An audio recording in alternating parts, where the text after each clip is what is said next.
We're going to continue with our media availabilities here at Richmond Raceway for tomorrow night's Monster Energy NASCAR Cup Series Toyota Owners 400. And we are joined by Virginia native Denny Hamlin, driver of the number 11 FedEx Ground Toyota, who has 3 wins here at Richmond Raceway. Please raise your hand. We will get a wireless mic to you to kick off the questions. We'll start up front here with Hank.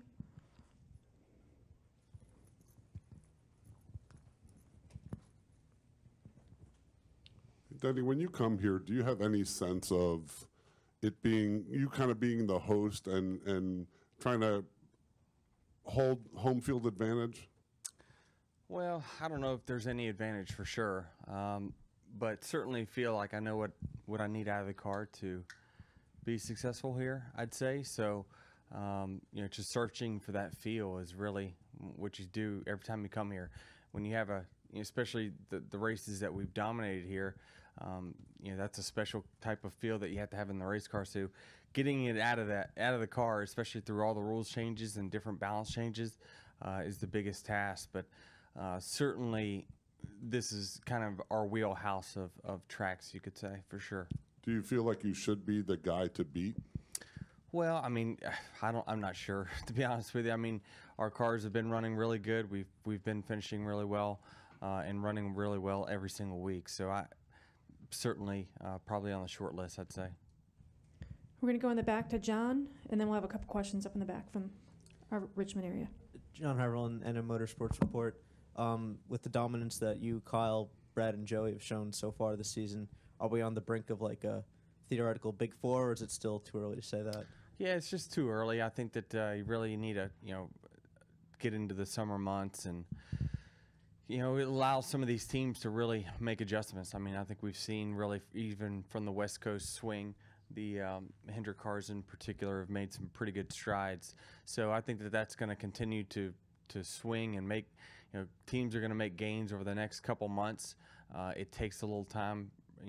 Anytime you have a major rules package change, there's always a few teams that hit it right off the bat, and it just takes other teams a little bit longer to catch up once they see what you're doing. So, really, by the late summer, everyone will have seen what they need to see, and they'll have caught up, and the field will be closer than ever. Then you can kind of determine, who's what. We have a couple questions in the back, and then we'll go to Claire. Denny back here. Sean Robertson, CBS 6 here in Richmond. I know you're focused on Saturday's race, but I want to get your thoughts on the feeling you had coming into your home track as the defending Daytona 500 winner. Yeah, it's great. I mean, I'll always love coming to this racetrack. It's just, it is home. It's one that I've been to many times, even when I wasn't racing. So it is, it's certainly the home track for me. But it's just exciting because I know that, I very well could have a great weekend ahead of us, and really focus a lot of my efforts on how can we go out there and dominate the race, not just win, but dominate.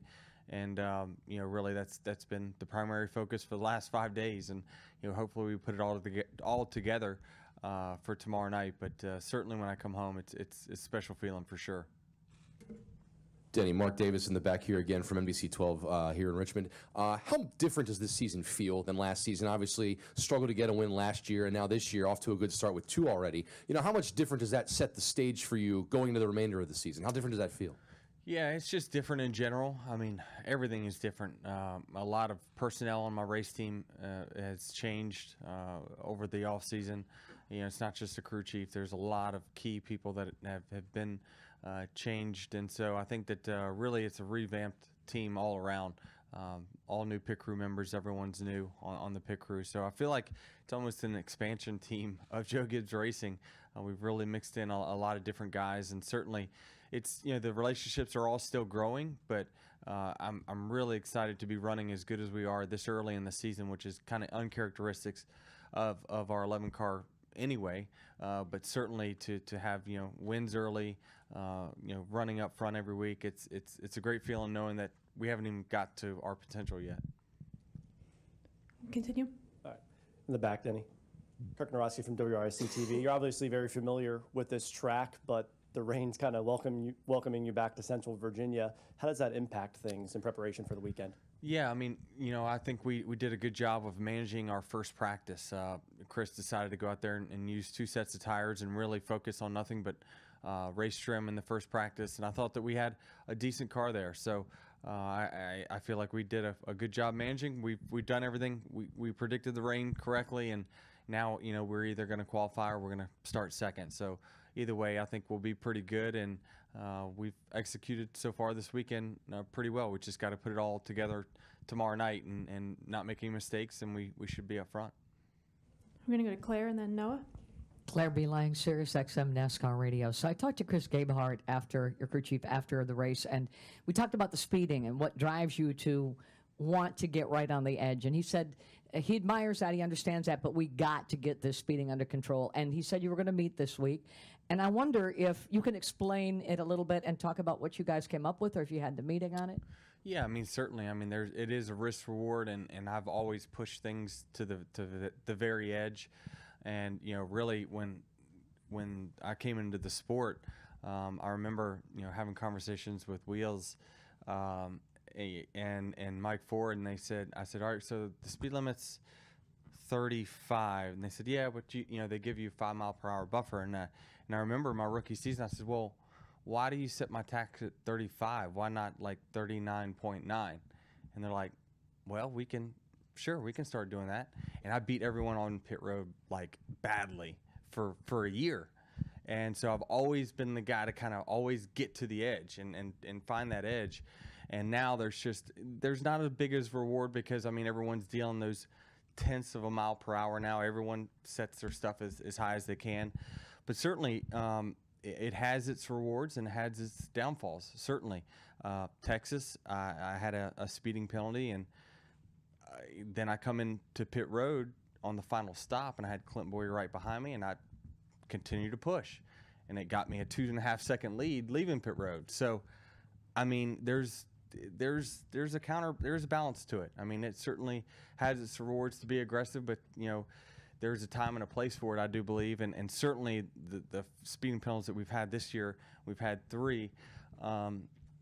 2 of them have been really unique anomalies. It hasn't been just, you know, kind of straight line. It's been accelerating or decelerating into the box. So there's some things that definitely could get cleaned up. And if you look last year, we had, I think, 4 penalties after Talladega, and then we didn't have any for months and months and months. So if you look historically, I do speed early in the season, and I typically get it cleaned up by the end of the year once I get more data points and understand where my limits are. But certainly it's mistakes that I don't want to have happen, because it hurts the team. And obviously last week it hurt our strategy, coming out on pit road there with the lead, and then, you know, having to go back to 20th is not ideal. So it's certainly, I've put my team in a hole where it's put us in tough strategy moments through the year so far. But we've had the speed and everything to rebound from it. So are you going to change this weekend? Yeah, sure. I mean, you know, it's something I really wanted to focus on in happy hour. Chris actually saw that the rain was coming, so he had me, you know, make a couple runs there right in the first practice. So certainly, it's something that we do every week, but certainly I'm more cognizant of it. Not that I wasn't before, but you certainly want to hedge down to it's okay to be, you know, 10th or 2 slow. We'll go to Noah and then Don. Noah Lewis, TSJ Sports. Denny, we talked about you and Chris now pairing, and right off the bat, you guys had speed. As we've gotten some races under our belt now, how has the relationship been, not only at the track but off the track as well, with that driver-crew chief pairing? It's been good. It's been really good, and I feel like our communication just gets better every week, and we start to understand each other more and more every week. And you know, I put a lot of trust in him that whatever he says do, then that's what I go out there and do. He sets the game plan, and it's up to me to go out there and execute that game plan that he sets out. So it's a good relationship. He's on it. I mean, he's definitely no learning curve. I feel like with him, he's been on it. I've been super impressed with the things that he's done, the calls he's made, the setups on the race car. Everything he's done is for our race team's been a big help, and for me personally. Go to Don. Don Jeffrey, CSPN Media. I thought that coming into the season with this new package with your drafting abilities that you would be a real factor on the 1.5-mile tracks. Texas was the first real race where the cars were bunched up and we had a bunch of leads and runs. What did you learn in that race that you can use going forward to Charlotte and the other 1.5 miles that we're facing later in the season? Yeah, I mean, Texas is one of those racetracks where we were able to run wide open through one of the corners consistently throughout a run. You won't really see that again until we get to maybe Kansas and maybe Michigan and Michigan as well. So you can't really bunch all the 1.5 miles and say they're all going to be the same. This package is going to be good, really good on specific tracks like Texas, Michigan, Kansas. But it's going to have its downfalls on the other tracks, possibly Charlotte and the other ones where you have to, if you have to let out of the gas, it's tough because of the big wake. There is no draft per se. So yeah, I mean, certainly I think the strategy comes into play as a driver on those tracks, what line you want to be, especially going on the backstretch after a restart. You have an option to go high or low. That's where the drafting aspect comes in, and the driver puts himself in the line he wants to be in. But other than that, you really don't use any technique from a Daytona or Talladega, so it's kind of its own beast. Go back in the right. This is Rebecca Cottingham from Legacy Maker Sports Network. Denny, what are your thoughts on the new changes that they've made to qualifying with the new 5-minute rules that you have in place now? Yeah, we're worried about it, frankly, especially in the first round. If you average it out, they're going to have to get through 8 cars per minute. If you run 3 laps, which you typically do in the first round, that's a minute. And so that means 8 cars are going to have to be on the track at one time. Plus, you got to get a new round of cars in once those are done. So that takes an extra 30 seconds. Some guys are going to get screwed, and it's going to be bad. I mean, there's going to be people pulling out in front of each other. So that part of it's going to be pretty tough. It's just the mathematics to me, it just doesn't work. But, I don't know whether we're trying to fit into a TV window or what it might be. I'm sure there was thought put into that 5 minutes in the first round, but at this track, 8 cars on the track at one time, it'll be tough for some guys. It might be good for fights, though. You might see one of those Suarez to Benedetto things. Any additional questions for Denny? Come up front to Lee and then Dustin. Lee Spencer, RacingBoys.com. You're one of only 2 guys to get multiple wins away from Kyle Busch. Does it help to have the playbook? Playbook of what? Gibbs. Well, I certainly know I'm with the team that I want to be with, and obviously when Kyle has the success that he has, you're in very similar equipment. That doesn't mean we all drive it the same or able to drive it the same, but yeah, it's a big plus to have the teammates that I have, especially the long established ones like Truex and Kyle that have been in the sport for such a long time that when they come to these racetracks, they really know what they're looking for. And anytime you kind of get off track, they are the ones that you really lean on. And Eric's quickly learning it as he goes. So certainly it's an advantage, I believe, to have the Gibbs, Joe Gibbs, and probably the best driver out there on your side. Go to Dustin.